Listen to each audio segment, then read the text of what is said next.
جی السلام علیکم ورحمۃ اللہ وبرکاتہ۔ قتل حسین اصل میں مرگ یزید ہے۔ اسلام زندہ ہوتا ہے ہر کربلا کے بعد، اور وقت یہ ثابت کر چکا کہ قتل حسین اصل میں مرگ یزید ہی ہے، اور وقت یہ بھی ثابت کر چکا کہ اسلام زندہ ہوتا ہے ہر کربلا کے بعد۔ آج مسلم امہ کو، اس برائے نام مسلم امہ کو ایک اور کربلا کا سامنا ہے، اور اس کربلا میں ایک اکیلا ایران ڈٹا ہوا ہے، کھڑا ہوا ہے، لڑ رہا ہے۔ اس لیے کہہ رہا ہوں کہ جتنی حسینیت کی ضرورت آج اس مسلم امہ کو ہے، اس برائے نام مسلم امہ کو ہے، اتنی پہلے کبھی نہ تھی۔ اور اس لیے کہہ رہا ہوں کہ آج شیعہ سنی، وہابی، دیوبندی، بریلوی بن کر سوچنے کا وقت نہیں۔ آج اپنے اپنے مفادات اور اپنے اپنے ڈر اور خوف میں الجھے رہنے کا وقت نہیں۔ آج اکٹھے ہونے کا وقت ہے، ایک ہونے کا وقت ہے، اور ایک ہو کر مقابلہ کرنے کا وقت ہے۔ یہ ذہنوں میں رہے کہ یہ جو ایران پر امریکہ اور اسرائیل حملہ آور ہیں، یہ گریٹر اسرائیل کا ایجنڈا ہے، گریٹر اسرائیل بنانے کا ایجنڈا ہے۔ یہ گریٹر اسرائیل کی راہ میں ہر رکاوٹ ہٹانے کا ایجنڈا ہے۔ یہ ایران کے تیل اور گیس پر قبضہ کرنے کا ایجنڈا ہے، اور یہ ایجنڈا ہے ایران میں رجیم چینج کا، اور یہ ایجنڈا ایران پر ختم نہیں ہوگا۔ اس کے بعد اگلے مسلمان ملک کی باری آئے گی، اور پھر اگلے اور پھر اگلے۔ امریکہ اور اسرائیل کی ایران پر بلا جواز مسلط کردہ جنگ کو 31 دن ہو گئے، اس ننگی جارحیت کو 31 دن ہو گئے، اس وحشت و بربریت کو 31 دن ہو گئے۔ جنگی میدان میں کیا ہوا؟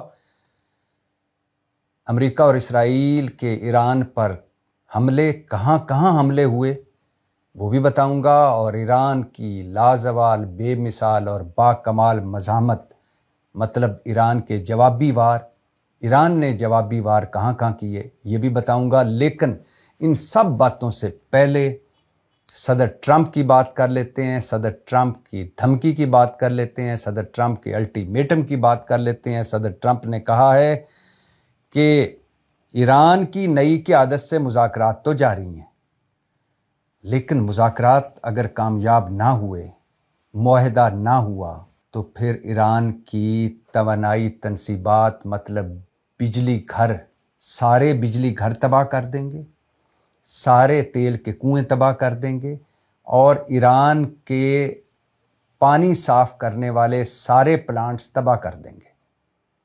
آسان لفظوں میں صدر ٹرمپ نے الٹیمیٹم دیا ہے کہ آبنائے ہرمز کھول دو، ہماری شرطوں پر معاہدہ کر لو، ورنہ بجلی گھر تباہ، تیل کے کنویں تباہ، اور صاف پانی کے پلانٹس تباہ۔ ایران نے جوابی طور پر کہا ہے کہ آپ کی تجاویز، آپ کی شرطیں نامعقول ہیں، نہیں مانیں گے، اور ہم تیار ہیں، پہلے بھی تباہی بھگتی ہے، اب بھی تباہی بھگتنے کے لیے تیار ہیں۔ تو اس وقت گو کہ ایک طرف پاکستان، ترکیہ، مصر اور سعودی عرب ثالثی کی کوششیں کر رہا ہے، بیک ڈور کوششیں کر رہا ہے، بہتر ماحول کی کوشش کر رہا ہے، جنگ بندی کی کوششیں ہو رہی ہیں ان چاروں ملکوں کی طرف سے، اور ملک بھی لگے ہوئے ہیں، اور یہ کوششیں ہوتی رہنی چاہیے۔ میں پہلے دن سے کہہ رہا ہوں کہ اچھا لگ رہا ہے پاکستان کو لیڈ کرتا ہوا دیکھ کر، اچھا لگ رہا ہے امریکہ اسرائیل کی ایران پر مسلط کردہ بلا جواز جنگ میں ثالثی کرتے پاکستان کو دیکھ کر، اور اچھا لگ رہا ہے ایران سعودی عرب میں پاکستان کا نیوٹرل کردار دیکھ کر، اور اچھا لگ رہا ہے امریکہ اور پاکستان کی جو قیادت ہے ان میں بہتر تال میل دیکھ کر۔ لیکن چاروں ثالث مل بھی جائیں اور اس میں مسلم امہ ساری کی ساری شامل ہو جائے، مطلب 57 ملک، اس میں اقوام متحدہ بھی شامل ہو جائے، تو کیا کوئی معاہدہ ہونے کے بعد معاہدہ کی خلاف ورزی اگر کرتے ہیں ٹرمپ اور نیتن یاہو، تو کیا یہ سارے مل کر اسے روک پائیں گے؟ نہیں۔ اور اگر کوئی معاہدہ ہو جاتا ہے جنگ بندی ہو جاتی ہے، اور اس جنگ بندی کی معاہدہ ہونے اور جنگ بندی ہونے کے بعد نیتن یاہو اور ٹرمپ خلاف ورزی کرتے ہیں، ایران پر دوبارہ حملہ کرتے ہیں، تو کیا ہو جائے گا معاہدہ؟ رہ پائے گا معاہدہ؟ اور کیا یہ روک پائیں گے ٹرمپ اور نیتن یاہو کو؟ نہیں۔ اور یہ بھی سنتے جائیے، عالمی میڈیا کہہ رہا ہے کہ صدر ٹرمپ اور نیتن یاہو، امریکہ اور اسرائیل، CIA اور موساد ایک منصوبہ بندی کر رہے ہیں، اور وہ منصوبہ بندی کیا ہے؟ ایک آپریشن کی، اور وہ آپریشن کیوں کیا جا رہا ہے؟ کہاں کیا جا رہا ہے؟ ایران میں۔ کیوں کیا جا رہا ہے؟ یورینیم، افزودہ یورینیم جو 440 کلو ایران کے پاس ہے، اس کو حاصل کرنے کے لیے ایک آپریشن کیا جا سکتا ہے امریکہ اور اسرائیل کی طرف سے ایران میں۔ مطلب ایک آپریشن جس طرح کا آپریشن ایبٹ آباد میں کیا تھا امریکہ نے اسامہ بن لادن کو قتل کرنے کے حوالے سے، اسامہ بن لادن کو راستے سے ہٹانے کے حوالے سے، ویسا ہی ایک آپریشن ترتیب دیا جا رہا ہے ایران میں، اور اس آپریشن کو مانیٹر کریں گے امریکہ اور اسرائیل، اس آپریشن کو مانیٹر کریں گے CIA اور موساد، اور امریکہ اور اسرائیل مل کر ایران کے پاس جو یورینیم پڑی ہوئی، افزودہ یورینیم 440 کلو، وہ اس سے لیں گے، وہ وہاں سے نکالیں گے۔ یہ ذہنوں میں رہے، اور میں بتا چکا ہوں کہ یہ ذہنوں میں رہے کہ یہ جو سارا منظر آپ کے سامنے میں رکھ رہا ہوں، یہ جو 31 دنوں کی جنگ ہے، اور جو مذاکرات ایران اور امریکہ کے درمیان کامیاب ہو گئے تھے، اور مذاکرات کو چھوڑ کر، مذاکرات کی ٹیبل سے اٹھ کر امریکہ اور اسرائیل نے ایران پر حملہ جو کیا ہے، دوسری بار جو جنگ مسلط کی ہے ایران پر، یہ گریٹر اسرائیل ایجنڈا ہے، یہ اسرائیل کی راہ میں ہر رکاوٹ ہٹانے کا ایجنڈا ہے، یہ ایران کے تیل اور گیس پر قبضہ کرنے کا ایجنڈا ہے، اور یہ ایران میں رجیم چینج کا ایجنڈا ہے، اور یہ ایجنڈا ایران تک رکے گا نہیں، آگے بڑھے گا۔ تو صدر ٹرمپ نے الٹیمیٹم دیا ہے کہ معاہدہ کر لو، اب نئے ہرمز کھول دو، ہماری شرطیں مان لو، ورنہ پانی کے پلانٹس جو پانی صاف کیا کرتا ہے ایران، سمندر کا پانی صاف کر کے اپنے شہریوں کو دیتا ہے، سارے پلانٹس تباہ کر دیں گے، سارے تیل کے کنویں تباہ کر دیں گے، اور سارے بجلی گھر تباہ کر دیں گے۔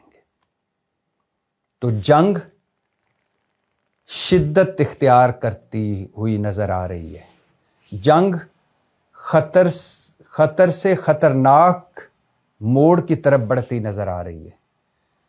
ثالثی کی کوششیں، ثالثی ٹرمپ کی مہلت، ٹرمپ نے مہلت دی ہوئی ہے 6 اپریل تک ایران کو، کہ 6 اپریل تک معاہدہ کر لو ورنہ ہم حملے کریں گے، لیکن وہ مہلت اور ثالثی کی کوششیں، ان دونوں کے باوجود ایران پر شدید حملے ہو رہے ہیں، اور حملے شدید سے شدید تر ہوتے جا رہے ہیں۔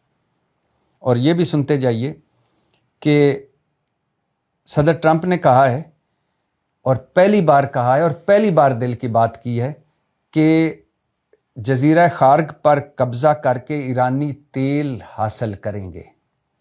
اور فائنانشل ٹائمز کہہ رہا ہے، بڑا اخبار ہے، یہ کہہ رہا ہے کہ ایران کے خلاف جنگ شدت اختیار کر رہی ہے، مذاکرات بے نتیجہ نظر آ رہے ہیں، امریکہ نے سفارتی کوششیں اس لیے کیں کیونکہ اسے وقت چاہیے تھا زمینی جنگ کے لیے، امریکی سفارتی کوششوں کو ڈھال کے طور پر استعمال کر رہا ہے۔